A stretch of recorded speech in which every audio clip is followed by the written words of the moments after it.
kalau produknya tadi disampaikan dengan itu bahwa saya punya produk nih, produknya kalau apa namanya tadi kalau saya ngomongin bukan untuk produknya lagi, tapi ngomongin ke kitanya nih, kerjanya nih, ke pelakunya gitu. Nah tujuannya apa sih ngomongin ketiga? Yang pertama mencegah terjadi kecelakaan kerja dan penyakit. Kita nggak mau tuh jadi kecelakaan kerja. Contohnya kayak kita masak, kita nggak pengen tuh tumpah minyak karena licin, karena panas dan segala macam. Kita pengennya ngelindungin kesehatan tenaga kerja kita. Ini kan di rumah-rumah bapak ibu ini ada UMKM-nya, ada apa namanya peserta UMKM-nya atau anggota UMKM-nya dari 10 atau 15 orang. Nah kita juga pengen tuh selain kalau dari apa namanya pemerintah dari BPJS. Nah kalau bahasa teman-teman kita bahasanya kita punya BPJS, tapi kita juga nggak pengen tuh pakai BPJS ya, benar kan Ibu? Nah itu salah satunya itu. Terus meningkatkan efisiensi kerja Ibu. Jadi kalau kita udah celaka, yang tadinya hari ini tuh bisa target atau bisa memenuhi target permintaan pasar 100 produk, karena tadi kecelakaan kita nggak bisa tuh manfaatin waktu kita. Jadi ujung-ujungnya ya udah pelanggan pindah ke tempat yang lain. Gitu. Terus sumber daya produksi kita juga berjalan secara lancar. Next. Nah ini ya kan. Oh nggak begitu bentar ya. Saya bacain aja. Nah, jadi kenapa saya bilang tadi? Yang pertama kita udah tahu nih peralatan panas, saya bilang tadi ada apa namanya kompor kita panas. Yang jelas panci panas, wajan panas, ya kan? Terus yang kedua mesin kita. Kalau ibu-ibu di rumah kan kalau mixer kan ada mixer duduk segala macam yang besar kan. Kita juga nggak pengen tuh mixernya ngebulung kita. Terus juga ada juga lantai licin. Licin kenapa? Bisa jadi tadi tuh minyakin berat lantai.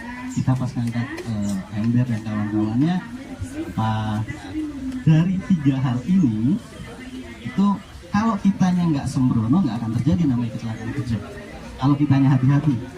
Dan terus kalau kita taat sama aturan yang kita buat, kita taat sama apa namanya, kita pakai tuh kalau ngangkat wajan apa di sini sebutnya wajan benar, panci. Nah itu kan kita pakai majun atau sarung tangan kan ya. Nah kita sebutnya kalau di A3 itu salah satu peralatan namanya APD, alat pelindungan diri. Tuh. Nah kenapa saya bilang tadi sampai ke APD dulu? Karena kita tahu punya alatnya, tapi ujungnya nggak kita pakai gitu. Nah yang terakhir karena tadi biasanya yang udah berjalan beberapa bulan lalu itu puasa menuju lebaran itu biasanya ibu-ibu permintaan kue banyak gitu.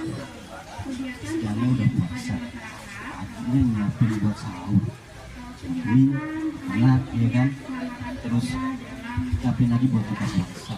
Habis itu masih urusin kerjanya lagi, gimana caranya bisa menuhin permintaan dari pelanggan. Permintaan sebelum puasa tuh biasanya tuh kenceng-kencengnya tuh Bu, mintanya yang sebagian sini 100 toples, sebelahnya 200 toples. Nah kita tahu kalau kita tuh pengen dapetin semuanya, jadi ketika lebaran punya duit gitu kan, akhirnya maksain diri akhirnya apa, kondisi badan lemah. Kalau sudah lemah ya udah ujungnya apa tadi, makan gitu. Jadi kita tahu diri, tahu porsi gitu. Next, bagaimana? Nah nih ini menurut bukan kata saya Bu, kata riset, kata penelitian. Kata penelitiannya kalau ngomongin kecelakaan kerja karena bencana alam itu cuma 3%, kecil banget gitu. Kayak gempa bumi kan di kita nggak setiap hari kan gitu. Nah itu cuma 3% Ibu. Terus peralatan kayak contohnya yang sering terjadi akhir-akhir ini beberapa kali kan, itu kayak kompor listrik dan segala macam, itu juga cuma 24% kalau dari penelitian. Tapi yang besar dari mana? Dari perilaku yang tadi saya bilang, tidak hati-hati atau sebelum tadi itu jumlahnya besar, 33%. Kita tahu lantainya licin, tidak buru-buru. Nah, kita akan selalu diingatkan dengan hal ini dimanapun kita ada. Selalu ingat ya, ngomongin K3 akan keselamatan kerja kita. Next, nah, ini ada beberapa hal yang harus kita perhatikan. Saya mau fokusnya ke sini.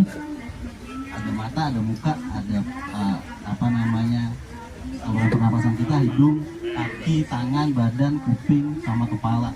Nah, hal yang ini nih Bu, yang pasti harus kita jaga gitu loh.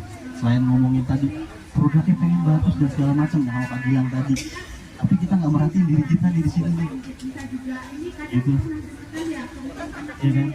Kita udah tahu kalau kita goreng-goreng itu panas, ya kan? Kita nggak pakai sarung tangan.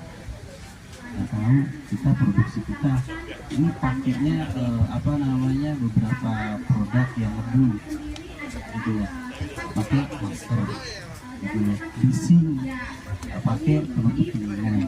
Memang kalau bising nggak pakai penutup telinga paling berapa lama sih kan gitu, kita mikirnya ke sana, tapi ibu mohon maaf, lama pendengaran kita akan berkurang.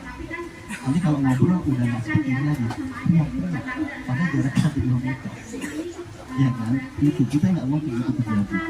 Ekstra bilang, nah contohnya Bu, jenis kecelakaan kerjanya terjepit itu yang tertinggi, terjepit terlindas itu yang tertinggi.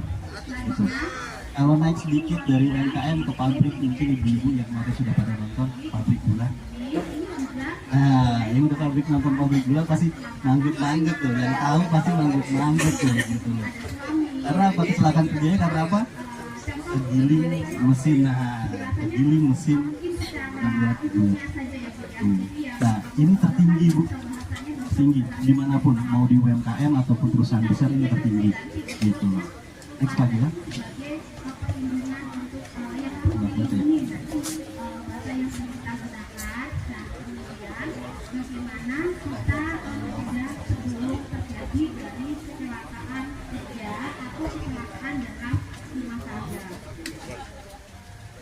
Selanjutnya, bagaimana keselamatan kerja di rumah? Bagaimana cara kita manfaatkan semaksimal mungkin, apalagi UMKM itu tidak terbatas dengan waktu beda kita. Kalau kerja di pabrik paling berapa jam sih? 8 jam sampai 10 jam, itu pun juga kalau lembur 12 jam, 14 jam. Kalau kita di rumah kan bisa sewaktu-waktu kita kerjakan. Terus yang kedua, mencegah timbulnya biaya-biaya yang tidak diperlukan yang saya bilang tadi, yang harusnya kita dapat untung gitu, malah yang ada pengeluaran biaya lebih gitu. Terus yang ketiga, operasional perusahaan lebih efektif. Kayak operasional perusahaan UMKM Bapak Ibu di sini otomatis akan lebih cepat sampai ya ke pelanggan produknya. Terus kita ngerjain juga nggak berantakan. Terus yang keempat, meningkatkan moral motivasi pekerja. Kalau kita yang punya UMKM terus ada pekerjanya ada 10-15 orang, kalau kita yang sendiri aja bahasa saya hati-hati, otomatis akan diikuti dengan yang lain. Oh, ibu ini ternyata hati-hati melihat, oh ternyata bikinnya hati-hati, oh ternyata bikinnya maskernya dipakai ya, oh pakai sarung tangan ya. Yang pelanggan tahu akhirnya itu melihatnya, oh higienis ya, oh bersih ya, ya udah deh aku beli di tempat ibu deh gitu. Nah, yang di kita di Indonesia di daerah-daerah pertama itu cara pemasarannya atau marketingnya itu mulut ke mulut. Dari ibu A nih bilang ke ibu B, saya kemarin beli kastengel ibu D nih, bersih, enak, wangi. Saya juga melihat produksinya, dipakai tuh sarung tangannya, dipakai itu maskernya. Jadi kalau ngomong nggak nyiprat ke kue, jadi tangannya itu udah pasti bersih, cuci tangan dan segala macam. Nah, hal ini akan meningkatkan tuh dari A ke B, B ke C, C ke E. Ntar akan bilang, kok punya ibu D ini bersih, itu bagus produknya gitu. Next. Ini yang terakhir, aku masuk kesimpulan. Jadi yang saya bilang tadi, kira-kira siapa nih yang butuh? Nah, jadi bukan cuma saya, bukan cuma pelakunya juga, tapi semua juga butuh gitu loh. Gitu.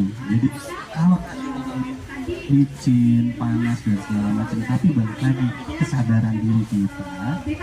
Tadi saya bilang, ini saya rasa ibu-ibu di sini pelaku UMKM nggak mungkin nggak punya sarung tangan di rumah satu, pasti punya masker, pasti. Cuman balik lagi Nah, ujung-ujungnya gitu. Iya, yang penting bersih pak, yang penting ini pak, yang penting itu pak. Padahal nggak ngeliat ya pak.